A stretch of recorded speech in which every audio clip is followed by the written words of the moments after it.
দেখলেই যেন ভালো লাগে, জিভে জল চলে আসে। তোমাদেরও কি আমার মতো এরকম অবস্থা হয়?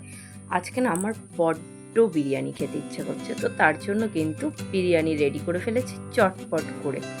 আর বিরিয়ানিটা খেতে কিন্তু দারুণ টেস্টি হয়েছে। তো চলো, আর তোমাদের সাথে একটু শেয়ার করি। এটা হচ্ছে আমার ইউটিউবের ফার্স্ট ব্লগ।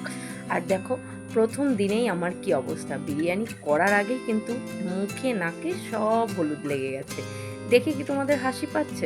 আমার তো বড্ড হাসি পাচ্ছে, আর কি বলবো কিছুই বুঝতে পারছি না। তো দেখা যাক, চলো আজকে বিরিয়ানিটা কেমন করা হয় আর কেমন করা যায়। তো আমার চিকেনটা আগেই আনা ছিল, ফ্রিজে রাখা ছিল। আমি আগে ফ্রিজ থেকে চিকেনটাকে বের করে নেব। অনেকক্ষণ আগেই বের করে রেখেছি যাতে ঠান্ডা ভাবটা কেটে যায়। ঠান্ডা ভাবটা কাটলে তারপরেই ওটাকে ভালো করে ধুয়ে ম্যারিনেট করে রাখবো। আর এইদিকে দেখো, আমি চাল নিয়ে নিয়েছি 700 গ্রাম মতো। তো আমাদের যে কজন লোক, 700 গ্রাম চালেই আমাদের সবার হয়ে যাবে। সেই হিসাবেই আমি নিয়েছি। চালটাকে আমি 1 ঘন্টা আগে ভিজিয়ে রেখেছি। আর এইদিকে দেখো, চিকেনের জন্য আর বেরেস্তার জন্য কিন্তু পেঁয়াজও কেটে রেখেছি।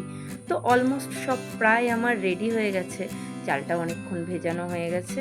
আর এইদিকে দেখো, আমি ভাতটা করব বলে চালটাকে তো আগেই ভিজিয়ে রেখেছি। আর এইদিকে দেখো, জলের ভেতরে একটু এলাচ, দারচিনি, লবঙ্গ সব কিছু অল্প অল্প দিয়েছি।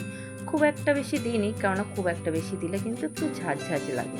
আর এইদিকে যে চিকেনটা আগে বের করে রেখেছিলাম, চিকেনটা কিন্তু ধুয়ে নিচ্ছি। ধুয়ে নেওয়ার পরে এবার আমি এটাকে ম্যারিনেট করব। ম্যারিনেট করার জন্য কিন্তু প্রথমে আমি হলুদ গুঁড়ো দিয়েছি, তারপরে একটু টক দই নিয়েছি।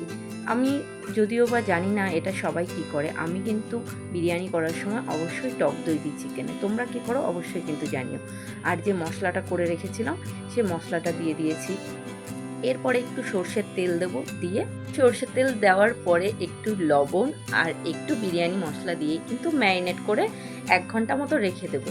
ও, তোমাদের তো ইন্ট্রোটা দেওয়াই হয়নি। হাই, আমি Bunty. Welcome my channel and welcome my new blog. তো তোমাদের আমার ব্লগটা কেমন লাগলো অবশ্যই কিন্তু পুরোটা দেখে অবশ্যই জানিও। এরকম আমার কিন্তু ম্যারিনেট করা প্রায় হয়ে গেছে। আর ম্যারিনেটের পর দেখো, কালারটা কিন্তু দুর্দান্ত এসছে। এইবার কিন্তু আমি পুরোটা রান্না করব। আর এদিকে দেখো, বেরেস্তার জন্য কিন্তু আমি পেঁয়াজটাও বসিয়ে দিয়েছি ছাকা তেলে ভাজবো বলে। ছাকা তেলে পেঁয়াজটা ভাজলে বেশ ঝরঝরে হবে। আমার পেঁয়াজটা কিন্তু অলমোস্ট ভাজা হয়ে গেছে বেরেস্তার জন্য।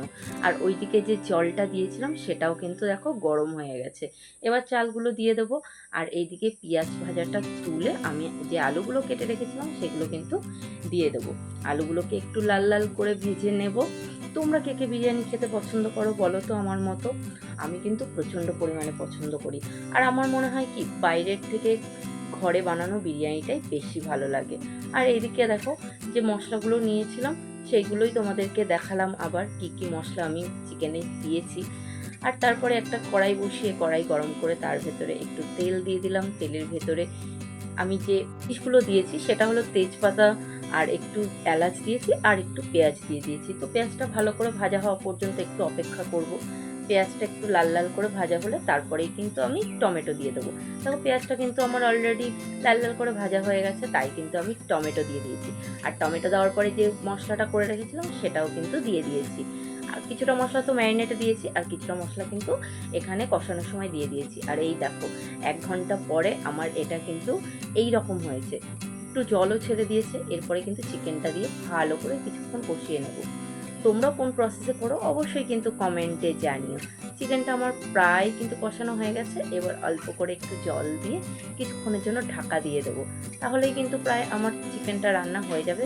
কালারটা দেখো, জাস্ট দুর্দান্ত এসছে। আমার তো দারুণ লাগছে কালারটা। তোমাদের কেমন লাগলো অবশ্যই কিন্তু জানিও কালারটা। এখন কিন্তু আমার বিরিয়ানিটার যে ভাতটা আমি করেছিলাম, বসিয়েছিলাম, সেটা কিন্তু হয়ে গেছে। দেখো, এটাকে জল ঝরিয়ে নেব। একদম ঝরঝরে করে হয়েছে, শক্ত শক্তই নামিয়েছি যাতে ভালো করে হয়। আমি এর আগেও করেছি, বাট আজকে একটু নার্ভাস লাগছে বেশি। দেখো, এদিকে সমস্ত কিছু রেডি করে নিয়েছি। এইবার কিন্তু আমি দমে দেওয়ার জন্য রেডি করব। আর এইদিকে চিকেনটা হয়ে গেছে, একটু গরম মশলা দিয়ে এবার নামিয়ে নেব। আমার মোটামুটি হয়ে গেছে কমপ্লিট চিকেন। দেখো, চিকেনের কালারটা শুধু জাস্ট দেখো। খেতেও কিন্তু ভালোই হয়েছিল। তোমরা কিভাবে করো আবারও কিন্তু বলছি, অবশ্যই কিন্তু আমাকে জানিও তোমরা কিভাবে করো। এবার কিন্তু দেখো, আমি একটা হাঁড়ির ভেতরে ভালো করে আগে ঘি মাখিয়ে নিয়েছি। মাখানোর পরে আমি নিচে অনেকগুলো তেজপাতাকে ভালো করে ধুয়ে শুকিয়ে রেখে তারপর ওগুলোকে নিচে দিয়ে দিয়েছি যাতে লেগে না যায়। এরপর আমি লেয়ারটা তৈরি করব। লেয়ারটা তৈরি করার জন্য আমি প্রথমে অল্প করে কিছু রাইস দিয়ে দিলাম। দেওয়ার পরে এক এক করে সমস্ত ইনগ্রিডিয়েন্টসগুলো দেবো। আমি খুবই অল্প অল্প দিই, কেননা উগ্র গন্ধটা যাতে না হয়। ঘরোয়াতে দেখবে উগ্র গন্ধটা সেরকম হয় না। দোকানের বিরিয়ানিতে কিন্তু কিছু কিছু জায়গায় উগ্র গন্ধ হয়, যেটা কিন্তু একদমই ভালো লাগে না। আমার বাড়িতে কেউই পছন্দ করে না। তো দেখো এক এক করে আমি যে বেরেস্তাটা রেখেছিলাম, পেঁয়াজ ভাজাটা, সেটা দিয়ে দিলাম।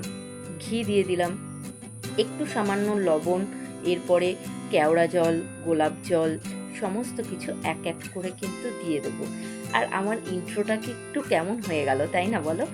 আমার ইন্ট্রোটা ঠিক ভালো হলো না, কেউ কিছু মনে করো না, ফার্স্ট টাইম তো। এই দেখো, তোমাদের সাথে ইন্ট্রোর গল্প করতে করতে কিন্তু আমার পুরো লেয়ারটা রেডি। এইবার কিন্তু আমি দমে বসাবো। দমে বসানোর জন্য আমি এর আগে একটু আটা মেখে রেখেছিলাম। আটাটা দিয়ে চারিদিকটা ভালো করে মুখটা আটকে দেবো।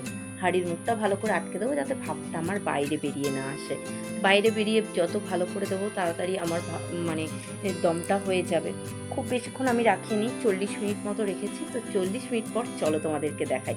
এই দেখো, ওয়াও, জাস্ট দারুণ কিন্তু হয়েছে। কালারটা দেখেছো? সব কিছু কিন্তু একদম পরিপূর্ণ পরিপূর্ণ লাগছে কিনা বলো? তা এই দেখো, এবার আমি তোমাদেরকে বিরিয়ানিটা সার্ভ করে দেখাচ্ছি। দেখো কালারটাও কিন্তু খুব সুন্দর এসছে আর দারুণ কিন্তু লাগছে। এবার আমি এই সবাইকে খাওয়ার জন্য দিয়ে দিচ্ছি। দেখো বিরিয়ানির সাথেও কিছুটা চিকেন দিয়েছি, আর কিছুটা চিকেন কিন্তু আমি গ্রেভির জন্য রেখেছি। তো গ্রেভি দিয়ে খেতে কিন্তু ভালোই লাগে। অলমোস্ট কিন্তু ডান। আর খাওয়া দাওয়াটা কিন্তু রাতের জমে যাবে। এই দেখো বিরিয়ানির সাথে আলু। তো কেমন লাগলো পিড়ি ভিডিওটা?